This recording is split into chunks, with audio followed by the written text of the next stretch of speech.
Welcome to the Kare For Kūpuna Podcast, where we dive into health, wellness, and vibrant living of our cherished kupunas. We are thrilled to take you on a journey exploring everything from health and wellness tips, deeply rooted in the spirit of Hawaii, to navigating the intricacies of retirement, preserving our rich culture heritage, and fostering vibrant communities for our elders. Whether you're a kupuna yourself, a family member, a dedicated caregiver, or simply someone passionate about supporting and uplifting our elders, this podcast is for you. Each episode is crafted with love and the intention to inspire, inform, and celebrate the golden years. So sit back, relax, and join us on this meaningful journey as we care for our kupuna. Aloha listeners, thank you for joining us on this episode of Kare For Kūpuna, where we care for our kupuna. I'm Trina. And I'm Lonnie. And we are your Kupuna Care Girls. We're going to talk about scams today and the difficulties to stop security scams. So we have been coming across a lot of things going on out there in the world where scammers are getting very, very good at scamming folks, everyday people, working people, older people. But we're going to talk about 6 scams to look out for. Criminals are getting very, very good with technologies. And so this might kind of surprise you. So number 1, check cooking scam. I had to look this one up. Last year, the big thing was check washing, where thieves will steal paper checks from the postal box and wash them with chemicals, keeping the signature, but erasing the amount. This is like bizarre.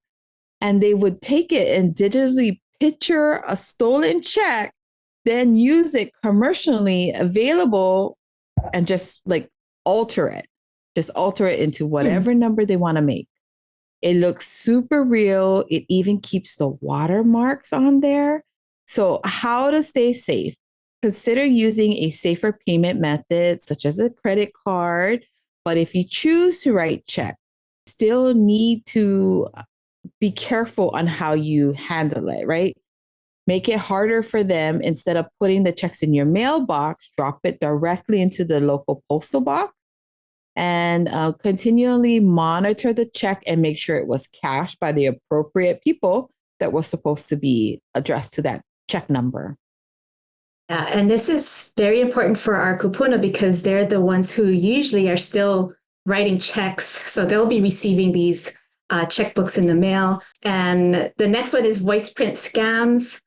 Thanks to technology advances, it's possible for thieves to capture a recording now of your voice and then use a software. Isn't that crazy? Use a software program to generate an imitation deepfake version that can be used to impersonate you. So that voice print can be used to access your insurance or your financial institution to apply for a driver's license, and then in turn apply for whatever loan or, information to get, money and stuff. So how to stay safe. So if you're receiving a phone call that doesn't seem right to you or sounds weird, hang up and call them back. Usually, if it's a scam, you would end up calling a wrong number or a non-working number because the scammers usually mask their phone numbers, right? So if someone needs to get a hold of you, they'll text you.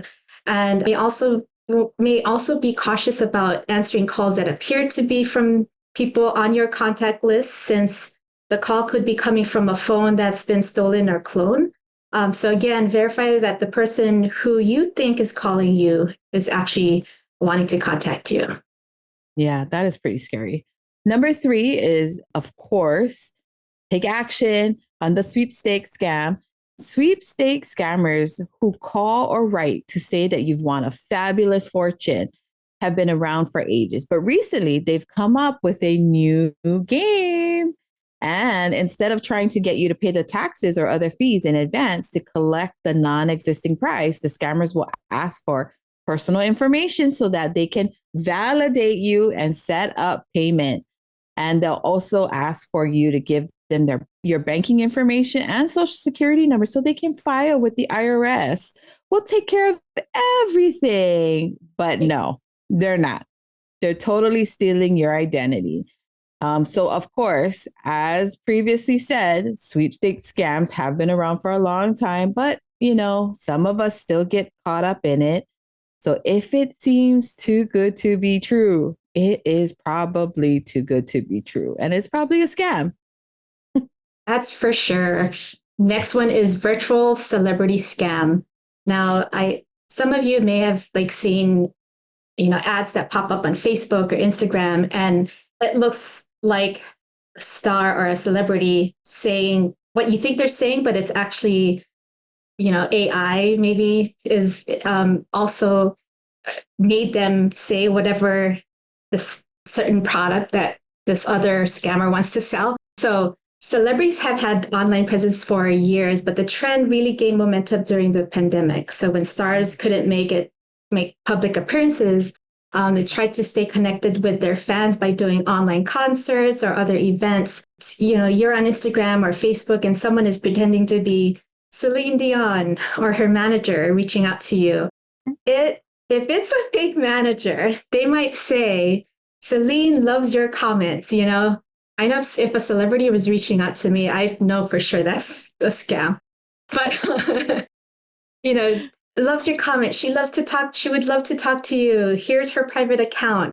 But after you connect to an imposter pretending to be the superstar, the talk gradually turns into how her fortune is tied up in a lawsuit and all of this mess up. So if you get a direct message from someone claiming to be a famous performer or a superstar representing them, then be skeptical.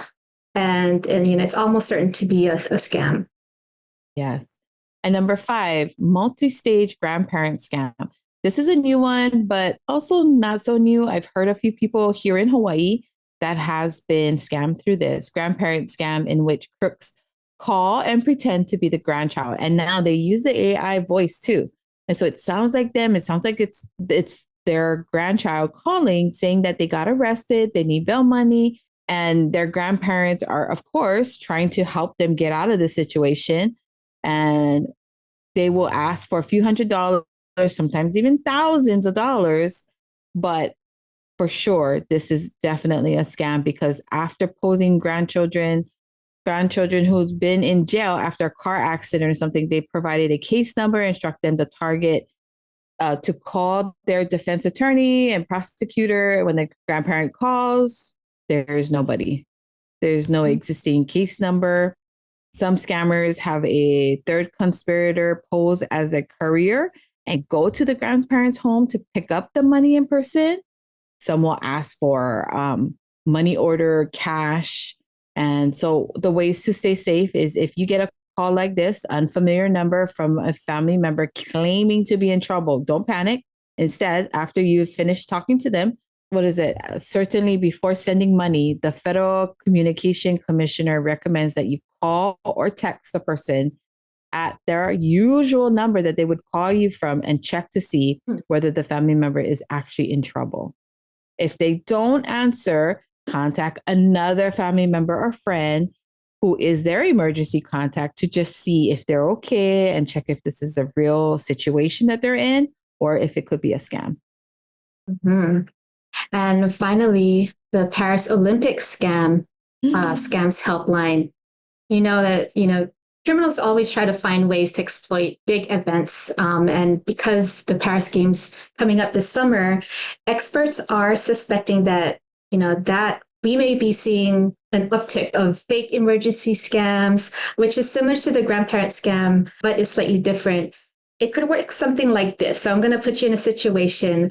A scammer hacks someone's email account, and shortly after, all of that person's contacts will receive the same message. Something to the effect of, hey guys, I'm over in Paris and my wallet got stolen. Can anyone please help me out by sending gift cards or a Venmo deposit? I mean, that's already should be a red flag. So to the recipients, it's a potentially convincing. You're thinking very quickly, well, I don't know, Trina was in Paris 2 years ago and she loves the Olympics. So it all makes sense. And yeah, I'll send you money. So that's what the reaction is, because of course they want to help their loved ones. So resist the urge to react immediately. If you hear from a friend in Paris or needing cash, reach out to that person directly or someone who's related to that person first before you do anything. Okay, wow, that was a bunch of things that we learned today, Trina. Yeah, it really It's crazy. is. Yeah, so every week we like to end our episode with a joke or a quote of the day. And today's joke is, I've decided whatever age I am is the new 30. So I'm 30. Yay. Me too. And that's it, folks, where aloha meets wisdom, one podcast at a time. Until next time, ahui ho. Ahoy ho. Mahalo for joining us on this episode of Care for Kūpuna, where we explore health, wellness, and vibrant living for our cherished kupunas. We hope you found inspiration and valuable insights. Remember, your support can make a difference. 20% of all proceeds from our podcast go to a nonprofit organization here in Hawaii dedicated to helping seniors in our community. If you'd like to contribute, visit our website at www.careforkūpuna.com and make a donation. Are you a brand or business looking to align with our mission? Consider sponsoring our podcast. Visit our website for more information on sponsorship opportunities. For those with stories to share, we invite you to be a guest speaker on our podcast. Head over to our website to express your interest and become part of the conversation. Last but not least, stay connected with us by subscribing to our email list and following us on social media at Care for Kūpuna with a K. Join the Care for Kūpuna community to stay updated on all things related to health, culture, and creating vibrant communities for our elders. We appreciate your time and look forward to welcoming you back on the next episode of Care for Kūpuna.